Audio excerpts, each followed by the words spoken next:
Diante da ameaça que a extrema-direita impunha ao nosso regime republicano em 2022, liderados por Luiz Inácio Lula da Silva e o Partido dos Trabalhadores, foi apresentada à população brasileira uma frente ampla em defesa da democracia.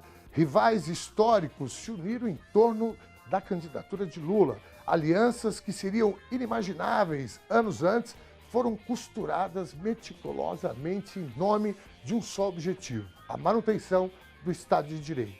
O ex-governador do Estado de São Paulo pelo PSDB, Geraldo Alckmin, o primeiro a aceitar esse chamamento, foi alçado como candidato à vice-presidência. Os ex-presidentes Fernando Henrique Cardoso e José Sarney declararam apoio ao petista. Antigos desafetos como José Serra, Joaquim Barbosa, Miguel Reale Júnior também declararam voto em Lula. Já no segundo turno das eleições, vieram os apoios de Simone Tebet, que havia sido candidata à presidência pelo MDB, do PSD de Gilberto Kassab e do PDT, derrotado já no primeiro turno com Ciro Gomes. Mesmo com o término das eleições e a vitória da social-democracia, em nome da governabilidade, novas alianças e acordos foram articulados, chegando inclusive a políticos tradicionais da direita. Governar nesse cenário exige uma habilidade política descomunal.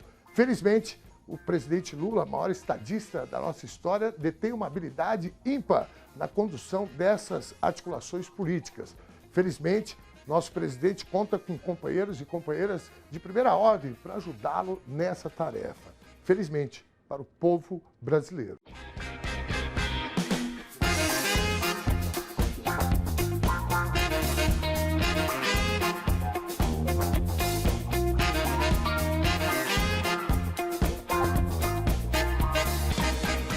Seja muito bem-vinda, seja muito bem-vindo. Eu sou o Dom Ernesto e estamos começando mais uma edição do Conversa Sem Curva, esse espaço que traz até você convidados e convidadas de diferentes áreas de atuações, mas sempre com um olhar sensível às nossas questões sociais e muito engajamento. Afinal, tudo é política. E hoje recebemos um convidado que decidiu fazer da política o seu instrumento de transformação e melhoria da vida das pessoas.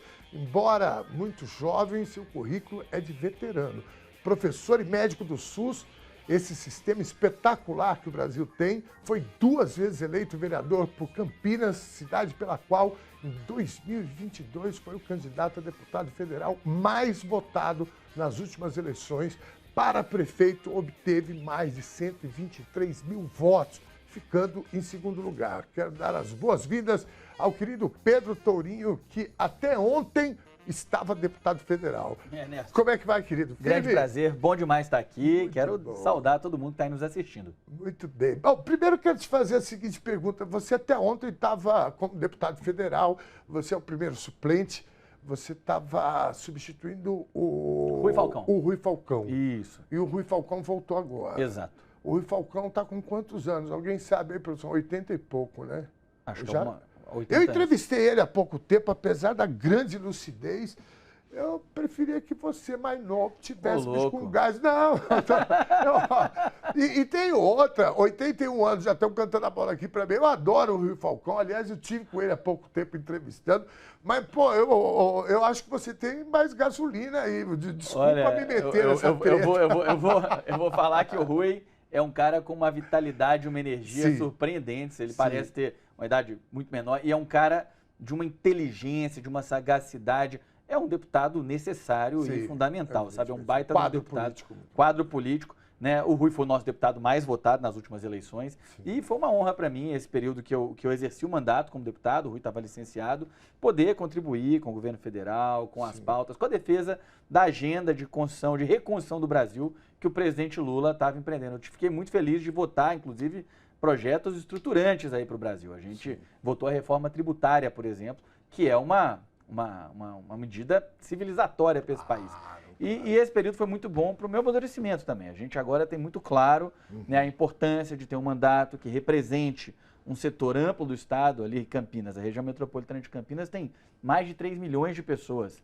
Né? Gente pra caramba, é uma das 7 ou 8 regiões metropolitanas mais ricas do Brasil e, excetuando o período do meu mandato de deputado federal ali, nós estávamos sem representação do campo progressista na Câmara Federal, né? Aliás, no interior todo, essa é uma realidade. A gente não tem hoje uma representação que seja enraizada, né, fincada no interior do Estado, do campo progressista na Câmara Federal em São Paulo. Pois é, a minha pergunta era essa, o Estado de São Paulo, o interior, ficou sem nenhum deputado, então? Nas últimas eleições, a gente elegeu deputados da região metropolitana de São Paulo, que tem uma ampla atuação no interior também, tudo, mas que constituem o cerne da sua base, mas na região metropolitana, né? Então, a gente teve até 2 legislaturas atrás a Ana Perugini, que era de Hortolândia, deputada federal. Tivemos outros mandatos de deputado federal, né, no interior, mas já faz algum tempo que, infelizmente, o nosso campo precisa, né, pensar, estruturar e fortalecer a sua representação no interior. De deputados estaduais, nós temos algumas deputadas, temos a Márcia Lia, temos a Tainara, temos a Beth Sarrão, né, que cumprem esse papel de ter a presença da bancada estadual no interior. Mas para a federal a gente está com esse problema. Eu acho que é um problema que o partido está de olho e nós vamos trabalhar muito para resolver nas próximas eleições. Eu queria dar uma sugestão aqui, viu? Eu acho que precisava de uma reforma ministerial. Eu vou dar até uma dica. Ministério da Comunicação. Coloca ali um deputado, o Rui Falcão, por exemplo, que tem uma... Não, de verdade, não. Primeiro, assim, com todo respeito, já falei aqui do Rui, camarada, um quadro político muito grande, mas eu fico preocupado com isso, porque, assim, uma das questões que a gente precisa, na minha avaliação, é renovação. Você é um cara jovem, foi agora candidato a prefeito de Campinas, mais de 100 mil votos, 123 mil votos, cara. Se não me engano, você foi o mais votado de São Paulo inteiro, não é isso? Do PT? Do PT. Sim. Então, foi quem teve mais votos aí em números absolutos do PT no estado todo. É uma votação muito boa. Tá, vamos lá. Vamos falar da tua campanha agora, que você fez uma campanha empolgante para prefeito de Campinas. Eu, avaliando os dados, eu não sou muito bom de avaliação, não, porque eu errei várias. O Felipe em Diadema eu achava que iria ser eleito. O Boulos eu achei que pelo menos, né, ia ter um pouco mais, a distância não fosse tão grande, mas enfim. E a tua candidatura, eu daqui de São Paulo, cara, eu olhava e falava, cara, o Pedro vai para o segundo turno e vai fazer história lá em Campinas. Aí é uma outra eleição no segundo turno. Campanha empolgante. Primeiro, parabéns para você e toda a equipe lá de campanha. Foi boa mesmo. E conta um pouco dessa história, como é que... De fato, foi uma campanha muito vitoriosa do ponto de vista político. A gente cresceu muito. O voto da bancada progressista aumentou. A gente saiu de 33 mil votos para o PT na última eleição para 46 mil votos, né, na bancada de vereadores. Ampliou a bancada da nossa federação. No PSOL também, que estava coligado conosco, avançou. E acho que é legal começar por aí. Nós construímos nessa campanha de prefeito em Campinas uma unidade dos setores progressistas, uma unidade completa. Não ficou ninguém de fora que fosse do campo progressista. E isso permitiu que a gente fizesse uma campanha muito posicionada. Campinas tem o mesmo grupo político, um grupo conservador, governando a cidade desde 2013. E Campinas não é uma cidade que tem aquela tradição, vamos dizer, de ser sempre uma cidade do conservadorismo. Campinas já elegeu Toninho, já elegeu Jacó, teve o Hélio de Oliveira Santos, né, que no seu segundo mandato teve o PT na vice. Então, é uma cidade cujo eleitorado é pendular, ele muda a depender, assim como grandes metrópoles, né? A cada ano, a cada eleição, ele muda conforme a realidade. E a gente entendeu que esse período já tinha um certo desgaste e que era um momento para a gente pontuar isso. E acho que foi muito bom a maneira como a gente pôde fazer essa discussão, significou inclusive essa ampliação de votação que o nosso campo teve nas eleições para prefeito. Agora, também ficaram alguns recados. Eu acho que nós temos que ter muito claro, e aí a gente pode falar da eleição do Boulos, pode falar das eleições no estado de São Paulo como um todo, ou mesmo no Brasil, de que o nosso campo precisa atualizar, avançar, para compreender o que é o novo mundo do trabalho, para compreender o que são as novas relações comunitárias, como é que elas estão organizadas, né? E elas não são mais as mesmas com as quais a gente habituou-se a fazer campanha, a fazer política durante 20, 30 anos nesse último período aí. Então a gente precisa, no município em particular, fazer esse processo de atualização para que a gente possa ampliar mais. O Boulos aqui fez uma campanha maravilhosa, uma campanha muito contagiante, né, para o Brasil todo,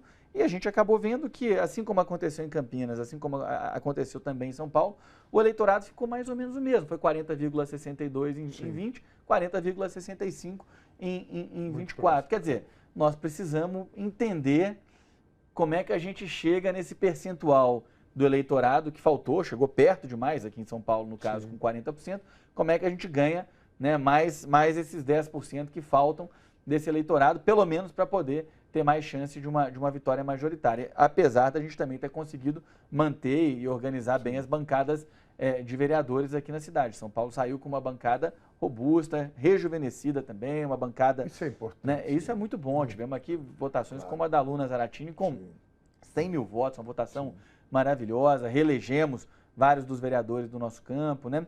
Então, eu diria que esse recado, ele foi dado e ele nos diz muito sobre, inclusive, 26, né? Acho que nós temos 2 anos para fazer esse processo de compreensão sobre o que a gente precisa alinhar e aprimorar. Muito bem, muito bem. A gente olhando para 26, nós recebemos aqui o teu colega, deputado Carlos Zaratini, esses dias, e a gente falou um pouco sobre essas questões. Ele tem uma visão muito parecida com a tua. Agora, eleição municipal e eleição, porque a militância ou o eleitorado em geral, ele fica pensando, bom, será que 26 então vai ser assim também para o campo progressista? Muita gente me pergunta isso. Qual que é a tua avaliação? Qual o nível de influência desse momento municipal com a eleição majoritária? Veja, eu acho que são eleições muito diferentes, né? A eleição municipal, ela lida com uma pulverização de máquinas muito maior, né? As máquinas municipais esse ano, elas tiveram um peso desproporcional. Foi 81% a taxa de reeleição dos prefeitos nessa eleição. Né? É um processo de pulverização muito grande. A gente tem muito essa questão da discussão paroquial, né? Do que acontece com o bairro, o que acontece direto na vida. Ao passo que a eleição federal, ela versa mais sobre valores, sobre desenho de Brasil, o que as pessoas estão sentindo. Então, tem algumas coisas que eu acho que são muito importantes. A gente tem que garantir que a economia vai continuar no rumo certo, a gente vai conseguir manter a inflação sob controle, vai conseguir manter a taxa de emprego crescente como ela tem sido. Esses são êxitos que o governo do presidente Lula tem conquistado e precisa consolidar e garantir que nesses próximos 2 anos isso não sai do rumo. Acho que a inflação é um tema da mais alta importância. Às vezes a gente fica na dúvida, sabe? A inflação e tal. Eu diria assim, Ernesto, com tranquilidade, a primeira tarefa do governo, é garantir que a inflação está sob controle. Sim. Porque quando a inflação vem, ela corrói primeiro o poder de compra dos mais pobres. As pessoas, às vezes, não conseguem entender o tamanho, quão corrosivo é. E eu não estou nem falando da inflação dos anos 80 e 90 no Brasil, não. Porque acho que hoje a tolerância das pessoas à inflação é muito menor, porque a gente já está habituado a viver um contexto mais controlado. Temos que enfrentar a inflação, os setores, eu diria, diferenciados de inflação, por exemplo, inflação dos alimentos. Nós precisamos dar um jeito de controlar isso, de garantir que o preço dos alimentos vai estar sob controle. Isso são as coisas que me preocupam para 2026. Essa não é o que aconteceu na eleição municipal. O presidente Lula é um gênio da articulação política. Ele tem construído uma frente de apoio grande. A gente sabe que nem todos os partidos que estão na base do governo necessariamente vão estar com o presidente no seu processo de reeleição, mas uma maioria vai estar. O presidente vai conseguir trazer esses partidos. Então o presidente vai ter condições políticas de estar representado em todas as regiões do Brasil, com bases fortes, com palanques fortes. O presidente é mestre em construir palanques nos estados, né? Então essa parte da gestão política, nessa eu não tenho dúvida. O que me preocupa é que a gente garanta que o Brasil vai seguir num rumo, feito eu falei, de crescimento, ganho do emprego, recuperação do poder de compra dos trabalhadores, controle da inflação. Isso, se a gente fizer, eu não tenho dúvida, cara. Aí não tem Bolsonaro, essa preocupação com a eleição do Donald Trump, né? Que de fato influencia a América Latina inteira de forma muito presente, mas o planeta inteiro. Eu acho que não tem. Se o povo tiver de fato sentindo que sua vida melhorou, é o Lula que o povo vai querer. Você falou sobre a eleição do Donald Trump. parte desses indigentes intelectuais que estão solta por aí, Pentoria, estão comemorando. E já, né, o próprio Inominável deu uma entrevista na Folha de São Paulo esses dias, dizendo que gostaria de ter o Temer, inclusive, como vice-presidente.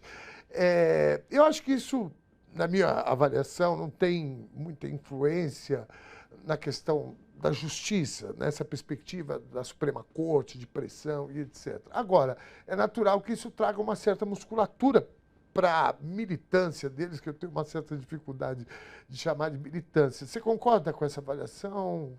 Que isso traz uma musculatura? Sim. Eu acho que isso empolga, isso anima as bases do bolsonarismo. O bolsonarismo, nós não podemos, eu diria, negligenciar o fato de que existe um setor da sociedade que compartilha, que compactua dessas ideias, e mesmo que esse setor seja pequeno, porque ele não é do tamanho do voto que o Bolsonaro teve, sim, ele é muito menor que isso, ainda assim ele é um setor que tem essa disposição, parecida com a gente, aliás, nesse sentido, a gente da esquerda, de se colocar, de se apresentar para a sociedade, de disputar, de ser muito visível, muito expressivo. Isso eu acho que sim.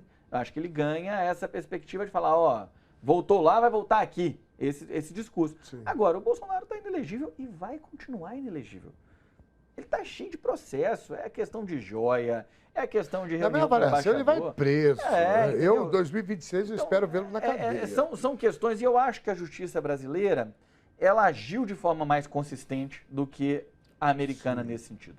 Eu acho que lá nos Estados Unidos eles estão colhendo os frutos também de uma complacência que a justiça dali demonstrou, e isso tem muito a ver com as características de cada um dos estados, né? O Brasil é um país, os Estados Unidos é outro, em que aqui a justiça foi mais competente nesse sentido, em identificar e agir rápido em cima do tipo de ação que estava sendo feita. As coisas que o Bolsonaro fez foram graves demais. Ele chamou uma reunião de embaixadores para conspirar contra a democracia brasileira.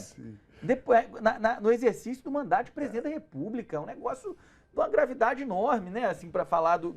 Quer dizer, ele conspirou contra a própria pátria. Sim. Como presidente da República, porque ele é um falso nacionalista, né? Claro. Falso nacionalista. Ele alega ser nacionalista, mas ele é um entreguista, bate continência para a bandeira americana.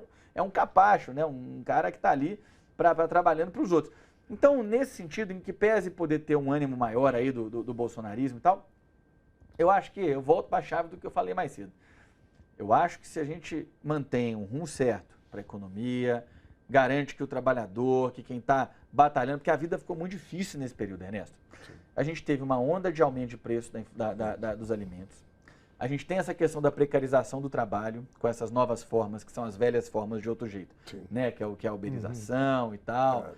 Salário ficou muito congelado esse período, e para recuperar o poder de compra do salário demora. Sim. Né? Então, o tempo que o salário ficou congelado, a inflação não parou. Então, o trabalhador foi perdendo.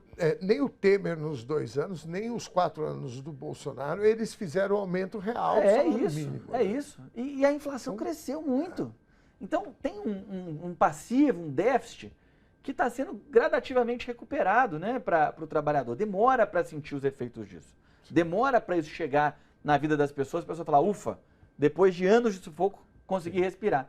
Então, a tarefa é fazer com que a vida das pessoas fique melhor, né? Que as pessoas tenham, com os seus rendimentos comprem mais, que a gente possa ver as pessoas começando a planejar suas economias, fazer uma viagem, fazer uma compra planejada, né? Isso eu acho que é o cerne do que vai definir o que vai acontecer em 26, e é o que eu acho que define, no caso das eleições federais, eu acho que é o que sempre define, cara. Eu ainda acho que a máxima lá da década de 90 é a economia, segue sendo muito importante.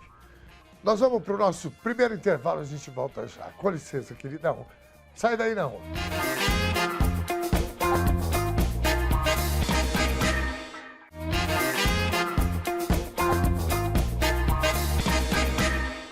Voltamos com Conversa Sem Curva, hoje recebendo Pedro Tourinho, querido. Bom, dizem que é praxe chamar o convidado pelo cargo o maior cargo que ele já exerceu. Então, deputado Pedro Tourinho, você agora sempre vai ser deputado. E eu volto a falar que eu espero que haja uma reforma ministerial, minimamente isso, né? Porque nós precisamos de jovens como você. E a gente estava conversando aqui no primeiro turno, no primeiro turno é ótimo, no primeiro bloco, e você tem uma clareza muito grande, uma lucidez muito grande, viu, Pedro? Eu estou muito feliz de estar recebendo você aqui. Eu queria falar um pouco mais sobre essa questão. A gente tem, você estava falando aqui sobre esse tempo, né, que a gente passou sem o aumento real do salário mínimo, né, esses prejuízos que os mais pobres, fundamentalmente a classe, né, mais vulnerável, sofreu, né, em relação à renda nesse período.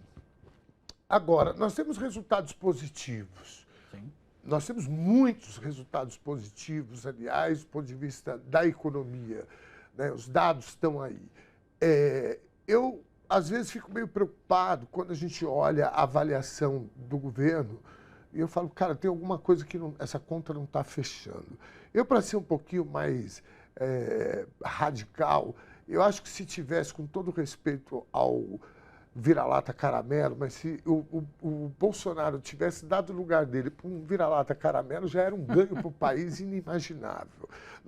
Eu estou brincando aqui, mas a gente está falando, por exemplo, pega o preço da gasolina na época, a política de precificação, onde foi parar.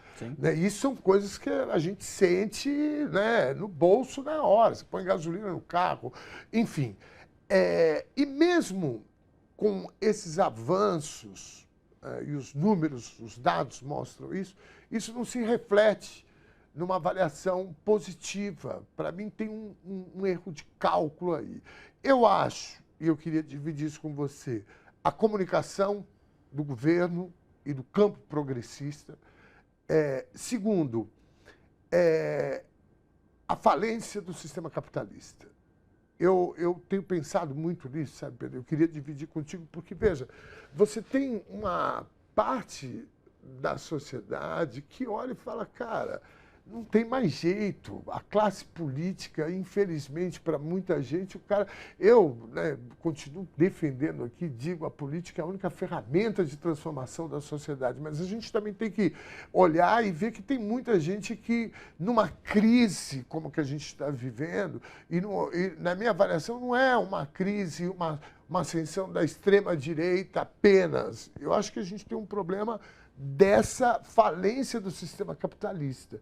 E isso aparece no meio ambiente, a gente está vendo aí na questão climática, e isso me assusta um pouco, sabe, Pedro? Como é que você avalia isso? Primeiro, essa questão da comunicação do governo. Vamos lá. Eu acho que as novas, não tão mais novas, mas ainda novas, métodos, tecnologias de comunicação, elas têm algumas particularidades, né? Primeiro que todas as redes sociais são redes privadas, controladas por figuras, aliás, na sua maioria, muito públicas e algumas muito controversas. E aí... Pô, o Elon Musk tá... dureza. E aí tem essa coisa do... É como se tivesse um botãozinho de volume, né? O algoritmo escolhe o que o volume fica mais alto, o que vai ter o volume mais baixo. Tem temas que são temas que engajam, monetiza bem e, portanto, são privilegiados. Outros não. Como a gente gasta horas da nossa vida nesse espaço, é um tipo de entrega da nossa vida, da nossa formação de opinião, que eu acho que é sem precedentes, viu? Nem nos momentos mais poderosos de Rede Globo na história desse país, nada chegou perto do controle privado que a gente tem hoje do que é a comunicação e a formação de opinião que é um direito de todo cidadão e cidadã. E que fazer isso de forma pública, de forma plural, garantir pluralidade, é uma tarefa civilizatória, necessária, né? Então, essa é um primeiro desafio que eu acho que o nosso campo político patina. Patina porque tem, talvez, uma pauta e uma agenda que talvez não seja a que melhor monetiza para esses setores. Né? Patina porque não está amparado também na estrutura econômica que faz com que esses temas se tornem temas interessantes. Né? E patina porque, de fato, a gente ainda não conseguiu chegar no ponto em que o ponto o ponto ideal entre o jeito de falar as coisas, o caminho para falar as coisas e as coisas que a gente precisa comunicar e conversar com as pessoas. Né? Agora, ao mesmo tempo, eu não tenho muito medo desse momento, desse ponto de vista, porque tem uma coisa concreta. O que o nosso campo representa? É a agenda da maior justiça social, da maior igualdade, e isso as pessoas vão sentindo na prática, no dia a dia, a necessidade disso. É por isso que desde que a gente redemocratizou o Brasil, né, a exceção do governo do Bolsonaro, nunca ganhou ninguém numa eleição que não dialogasse com esses princípios, com essa agenda. E eu acho que ela vai continuar sendo muito forte. O que nós precisamos é conseguir dar resposta concreta para a vida das pessoas sempre. Então, acho que a comunicação tem um papel e a entrega objetiva tem um papel mais preponderante ainda, sabe? Nesse sentido, que é o que eu acho que a gente precisa muito de fortalecer essa agenda feita, eu falei, uma agenda de uma economia popular, de recuperar a vida do trabalhador, né? Essa é uma temática que consegue equilibrar o jogo nessa equação da comunicação. Agora, é um momento difícil, você falou da política, é um momento difícil para a política no planeta inteiro. Todo o sistema político apanha. Você viu um dado agora, Ernesto? Tem uma série histórica que acompanha desde 1905. E essa foi a primeira quadra de período de 3, 4 anos em que todos os governos incumbentes que estavam buscando reeleição no mundo rico, Estados Unidos, Europa, foram trocados. Todos. Ninguém se reelegeu. Quer dizer, é o que você falou, tem uma crise mais ampla. Não dá conta, né? Nós não estamos com esse sistema desse jeito como ele está. Ele não dá conta. Não está dando resposta do jeito que precisa. Então, eu acho que a tarefa do nosso campo aqui, do presidente Lula, de todo mundo que pensa essa agenda da justiça, da distribuição de oportunidade, é achar a chave de como, nesse contexto nacional e internacional, a gente faz as alianças certas, com os países certos, as modificações no processo interno aqui, para que o Brasil possa ser um exemplo de que é possível ser diferente. Sim. De que, diante dessa crise do sistema político do mundo inteiro, a gente aqui vai reeleger o presidente Lula, a gente vai seguir com uma agenda que constrói o SUS, que constrói oportunidade, né? A vida ficou tão difícil, eu estava pensando que a gente conversou no outro bloco, a vida ficou tão difícil quando teve esse achatamento dos salários e tudo, que hoje um trabalhador da economia informal que está vinculado às plataformas, que tem gestão sobre o próprio tempo, sob certa medida, porque a hora que ele não quer ir fazer a entrega ou fazer ou levar o passageiro, ele consegue, ele pode, em tese, não fazer isso, ele consegue tirar um rendimento muitas vezes maior que um salário mínimo. Sim. Maior que um salário mínimo. Historicamente, o salário era o melhor rendimento e o bico era o menor. Sim. Inverteu. Hoje o bico paga mais do que o salário.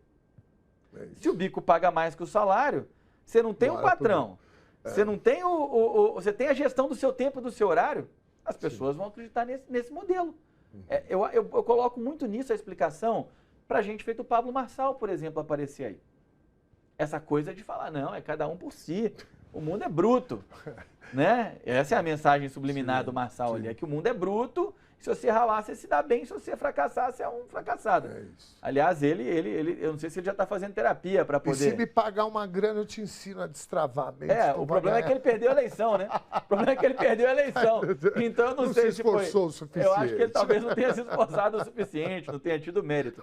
Mas ele tem que fazer a terapia para entender isso. Mas o fato é que esse é o desafio. Então, é recuperar o salário, recuperar a pujança da economia, para que a gente possa fortalecer essas estruturas que são estruturas que garantem civilidade, porque o cara que está nessa economia da informalidade vai trabalhar, troca de plataforma, trabalha 12 horas, 16 horas, quer dizer, regride 60, 70 anos no que é o que a gente quer que as pessoas possam ter de qualidade de vida, de trabalho.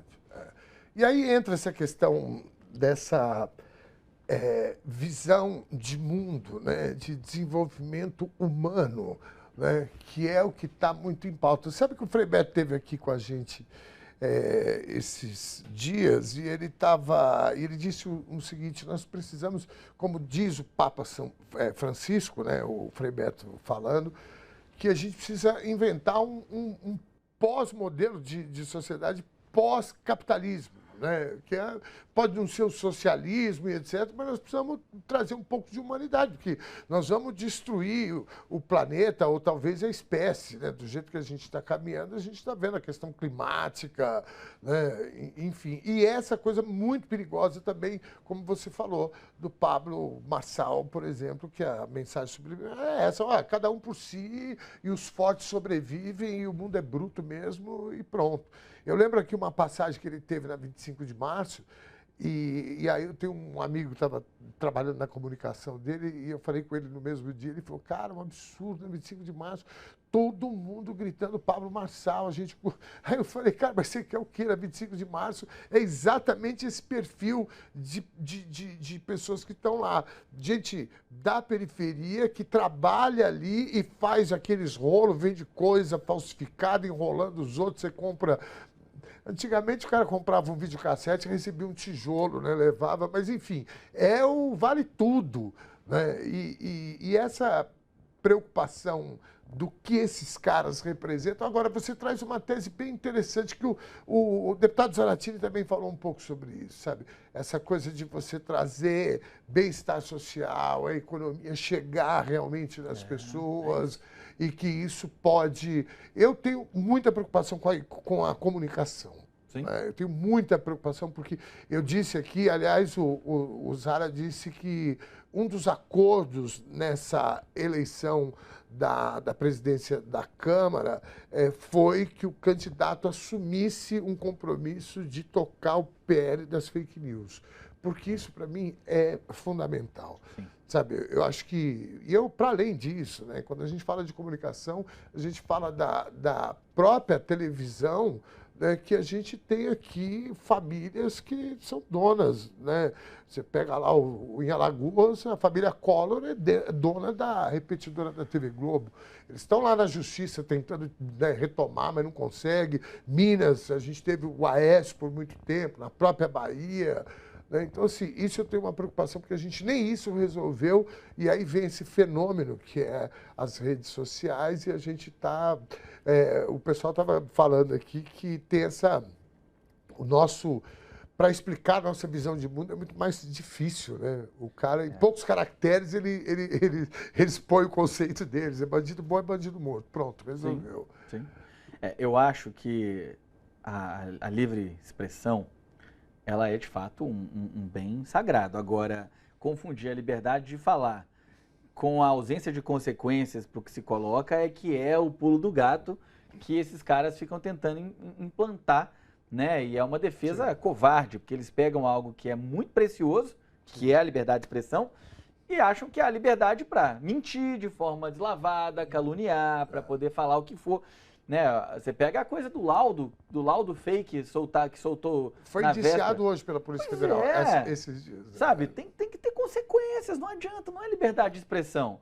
As coisas que foram ditas durante a pandemia, as mentiras sobre... Eu sou médico, isso é eu sou médico sanitarista, a minha especialidade é saúde pública. Eu confesso para você, Ernesto, quando eu lembro, eu trabalhei na linha de frente, perdi muita gente, conheci muita gente que faleceu, e quando eu fico lembrando do que eu sentia ao ver, na presidência da República, o cara com a caixinha de ivermectina para EMA, fazendo lá para EMA a caixinha de ivermectina, aquilo era uma agressão tão profunda a tudo que eu considero valioso, à vida, à ciência, ao direito à verdade. E assim, não dá para falar que não vai ter consequência. Você pode falar o que você quiser. Nós temos que trabalhar isso.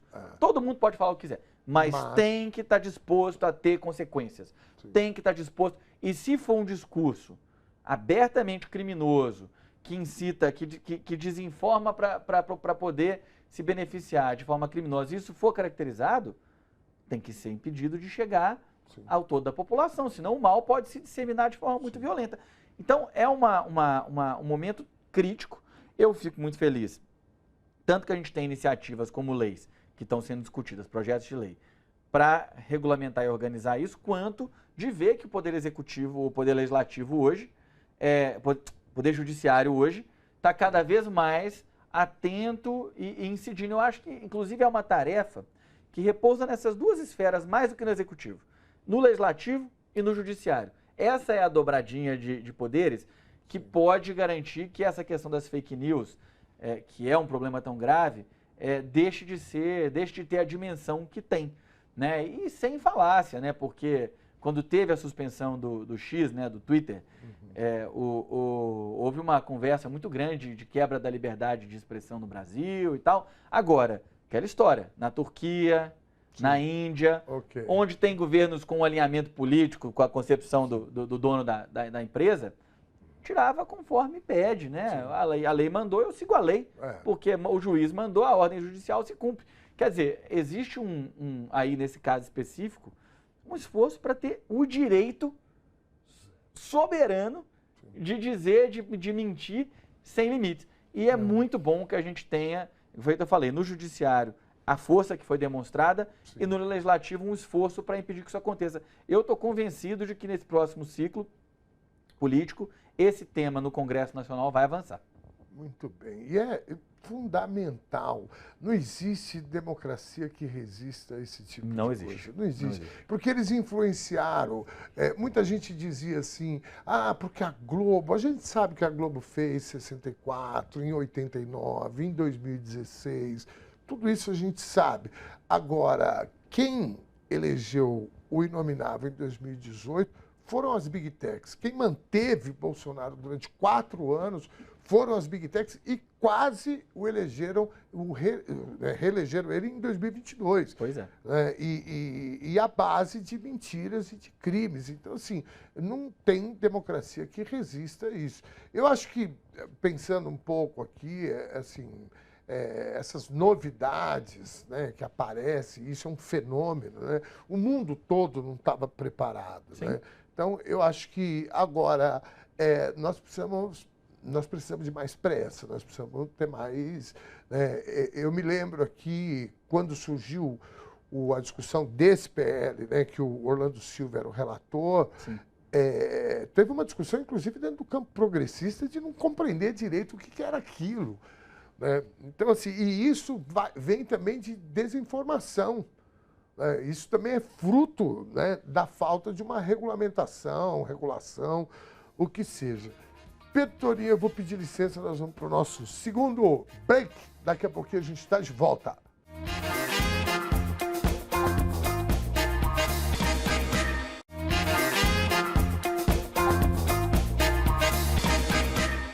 Estamos de volta diretamente dos estúdios da TVT na Avenida Paulista para o nosso terceiro e último bloco, antes de projetar o que nos aguarda para as eleições de 2026, especialmente após a volta da extrema-direita nos Estados Unidos.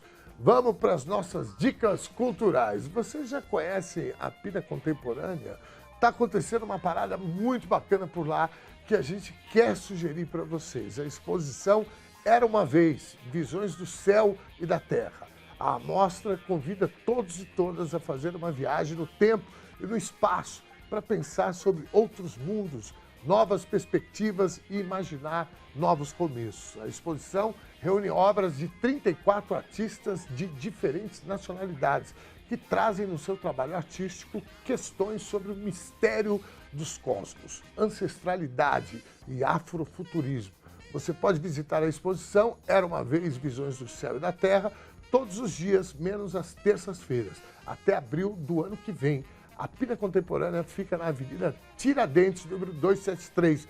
Lembrando que aos sábados a entrada é na faixa. Bom, você sabia que São Paulo agora tem uma Bienal dedicada inteiramente para o ritmo mais brasileiro que existe? A Bienal do Samba SP promove uma verdadeira celebração à cultura do samba, relembrando a tradição e exaltando a sua diversidade. O evento terá shows, exposições, atividades educativas, workshops, rodas de conversa e palestras que acontecem em 3 locais: no Centro Cultural São Paulo, no Teatro Sérgio Cardoso e na Faculdade Zumbi dos Palmares. A primeira Bienal do Samba SP já está rolando. As atividades são gratuitas e vão até o dia 1º de dezembro. Bom, você tem acesso a toda a programação e mais informações sobre a Bienal do Samba pelo Instagram, @Bienal do Samba SP. Bacana? É isso aí. Vamos lá. Pedro, vamos falar sobre 2026.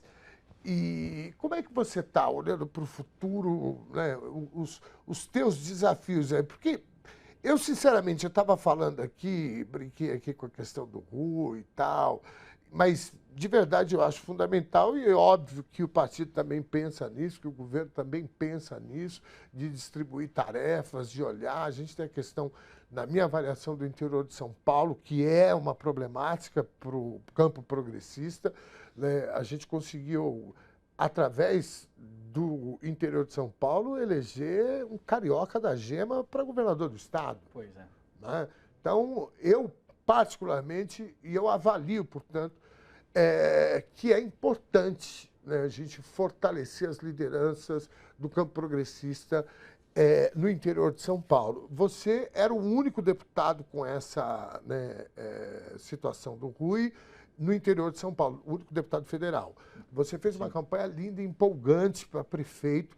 Se não me engano, 56% do eleitorado preferiu o Bolsonaro em 2022. Sim. Lá o Lula teve, né, perdeu do ponto de vista, né, do cenário nacional, foi uma vitória do bolsonarismo gigante. Então, para mim, tudo isso te coloca, né, num lugar de estratégico e importante, né, para o campo progressista. O que você pensa para você daqui para frente? Olha, eu não tenho dúvida. A minha tarefa, que está assegurada, eu diria, a clareza dela pelos votos que eu tive nessa eleição, né, pela trajetória que a gente construiu, é seguir recuperando terreno para um jeito de pensar, para um jeito de fazer política pública, para um jeito de construir o futuro do nosso país no interior do estado de São Paulo, que reflita esses ideais que a gente falou aqui, que reflita que as nossas cidades podem ser mais justas, que o nosso país pode ter uma política econômica e social que traga mais igualdade, mais distribuição de oportunidades para as pessoas. E nesse sentido, eu estou com muita disposição para estar no interior todo, para conversar com as pessoas, para ser um parceiro de quem constrói esse projeto nesse nosso interiorzão, que é amplo do ponto de vista geográfico, que tem muita gente, agora que não tem a mesma densidade que aqui a região metropolitana tem. Aqui em 1h30, 2 horas, você circula para um ambiente de 20 milhões de pessoas. A gente tem que, né, entre uma cidade e outra vão 2 horas, 3 horas. Na região metropolitana de Campinas nós temos essa concentração, tem Sorocaba, que é uma cidade muito grande, tem o Ribeirão, temos o Vale do Paraíba, que é um território que já teve governos petistas, que já teve, né, experiências progressistas muito interessantes e precisa voltar a ter.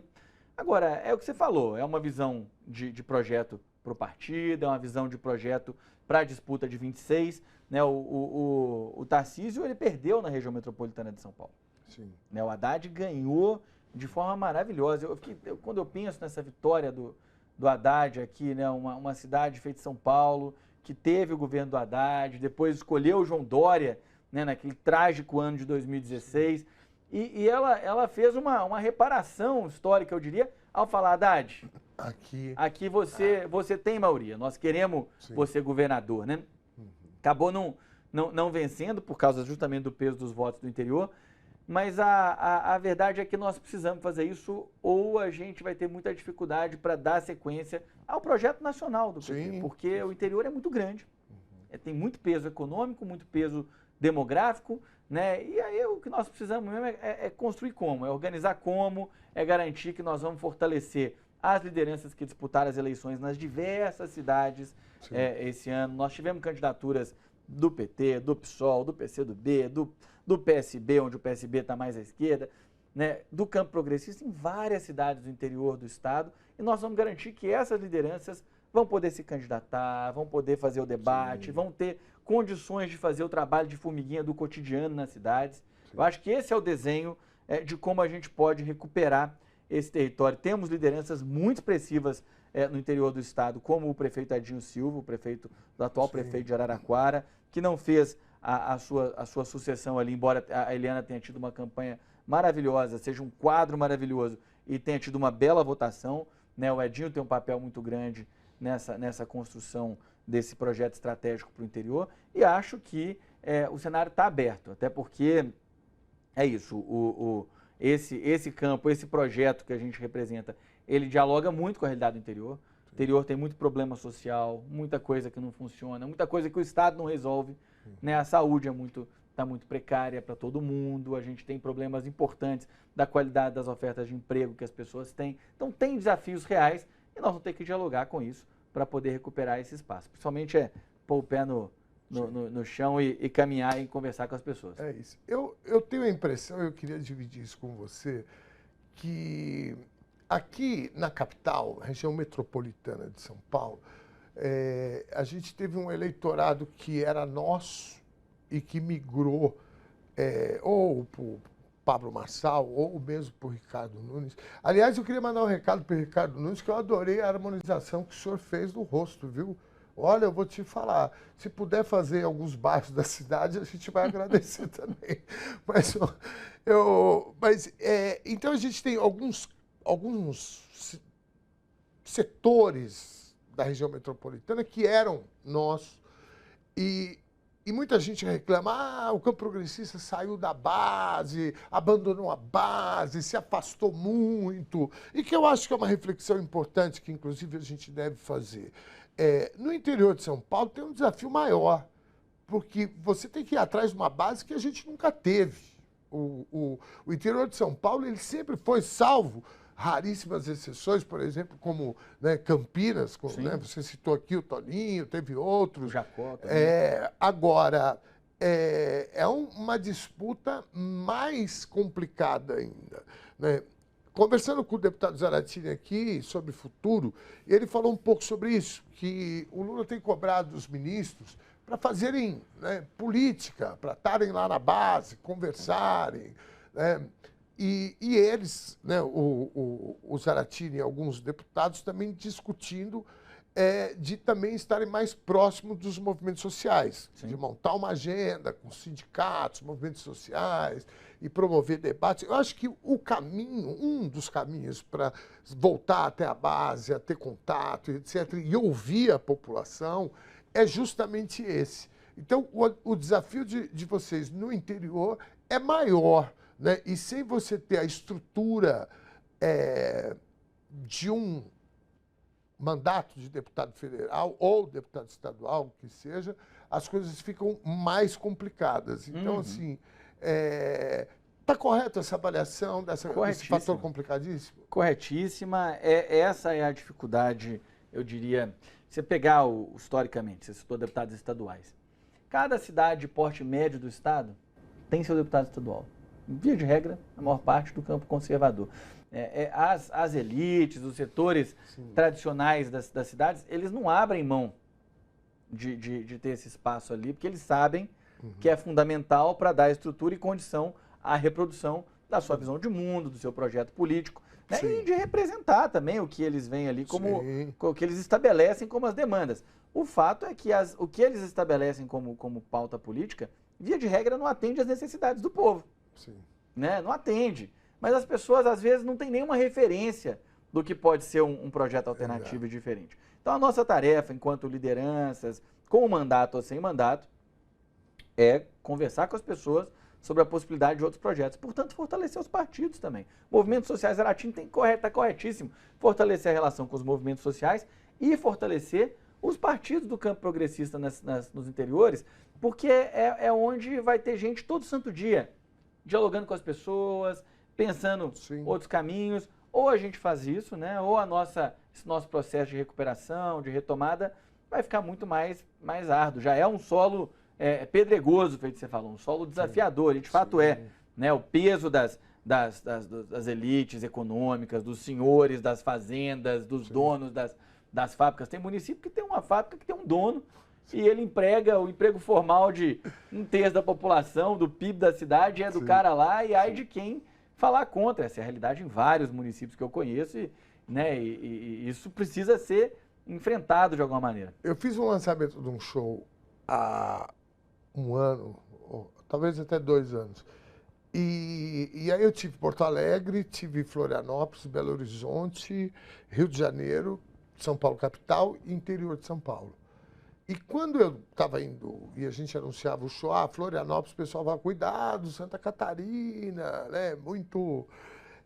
Porto Alegre a mesma coisa, Belo Horizonte nem tanto, mas principalmente Santa Catarina e Florianópolis e Porto Alegre, eu lembro de muita gente falar isso. E a sensação que eu tive visitando esses lugares em comparação ao interior de São Paulo, que eu também tive, é gigantesca a diferença do clima de conservadorismo que tem no interior de São Paulo. Cara, quem pensa que... eu estou falando de capitais, né? Porto Alegre e Florianópolis, que obviamente é diferente do fundão de Santa Catarina e de Rio Grande do Sul.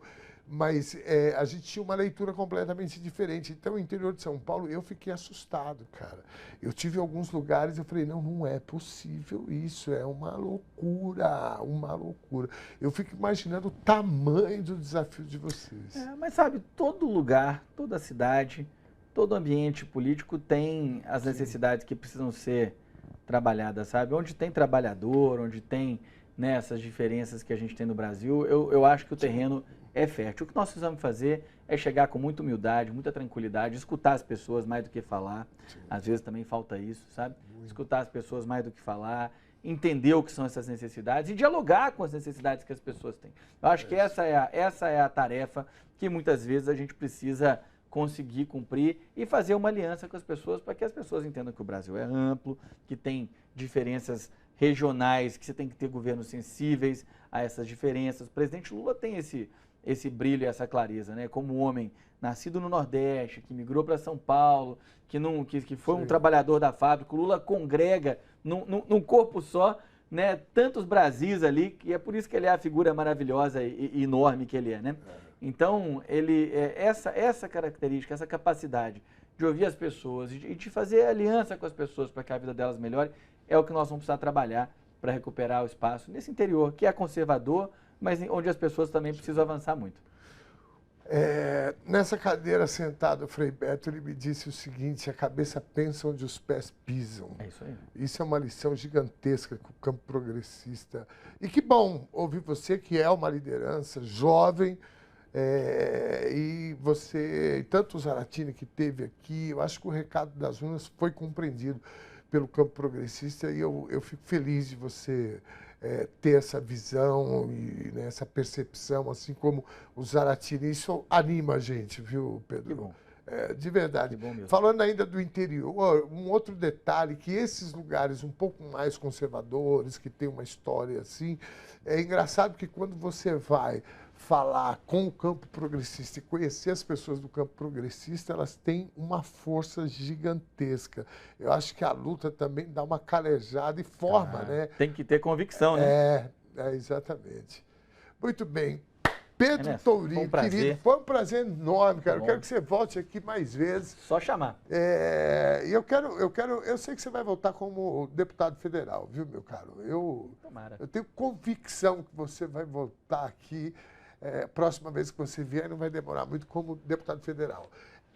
E eu quero deixar o espaço aberto para a gente dialogar aqui, né, conversar mais sobre o interior de São Paulo, porque é importantíssimo, estratégico e fundamentalmente importante para a nossa luta a gente dialogar com o conjunto da sociedade, fundamentalmente os lugares que têm mais, né, tendências, né, mais conservadoras, de tradição e etc. Muitíssimo obrigado, viu, querido? Foi um prazer, um abraço para quem nos assistiu. Bora lá. Ponto final em mais uma edição do Conversa Sem Curva. Anote aí na sua agenda, coloque o despertador para tocar, deixe um bilhete na porta da geladeira. Você tem um encontro marcado com a gente sempre aos domingos, 7 da noite, e às segundas, 8 da noite. Ou a qualquer momento através do canal do YouTube da TVT, onde você encontra todas as nossas entrevistas. Tem um bate-papo com o Frei Beto, com o Genuíno, Kiko Mascarenhas, Moisés Celeste, Hernani Moraes, Neiva Ribeiro, Carlos Zaratini, Simão Pedro, enfim, um montão de gente da mais alta patente que já passou por aqui. Entra aí, o QR Code está na tela. Bom, Mahatma Gandhi dizia que as religiões são caminhos diferentes convergindo para o mesmo ponto. Qual importância faz se seguirmos por caminhos diferentes desde que alcancemos o mesmo objetivo? Fecha aspas. A política, especialmente em momentos que exigem alianças com campos ideológicos tão distintos, também pode ser vista assim. Precisamos de todas e todos para preservar e fortalecer a nossa democracia. Precisamos de todas e todos para seguirmos construindo um país e um mundo que cuide do seu povo e ofereça condições mais iguais a toda a sociedade. Uma ótima semana e até a próxima.